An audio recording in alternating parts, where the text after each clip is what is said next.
High-level trade talks between the U.S. and China are set to resume tomorrow. The hope is that the two countries can defuse the escalating trade war.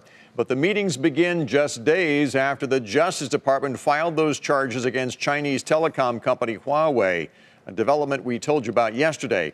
The U.S. alleges that Huawei stole confidential information and violated U.S. sanctions that prohibited sales to Iran.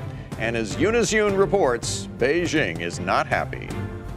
Chinese officials are slamming the U.S. indictments, with the IT ministry calling the move unfair and immoral, and the foreign ministry accusing the U.S. of, quote, unreasonable suppression of Chinese companies. The ministry also urged the U.S. to drop the arrest warrant for Huawei CFO Meng Wanzhou. The U.S. Justice Department unveiled two indictments. The first, a 13-count indictment filed in New York, alleging that Huawei misled bankers and U.S. authorities to continue to do business in Iran despite U.S. sanctions. The U.S. believes the CFO orchestrated the scheme.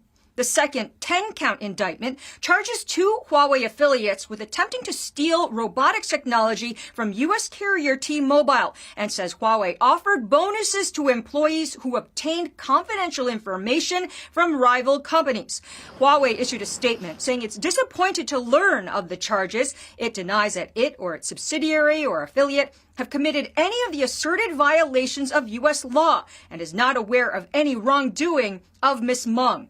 Meng's lawyer says that the CFO shouldn't be held hostage to U.S.-China relations. And as it turns out, the indictments came the same day that Vice Premier Liu He arrived in Washington for trade talks. U.S. Commerce Secretary Wilbur Ross says that the two events are unrelated, but the Chinese have been viewing the targeting of Huawei as political. So many people here believe that this should cast a shadow over the negotiations. For Nightly Business Report, I'm Eunice Yoon in Beijing.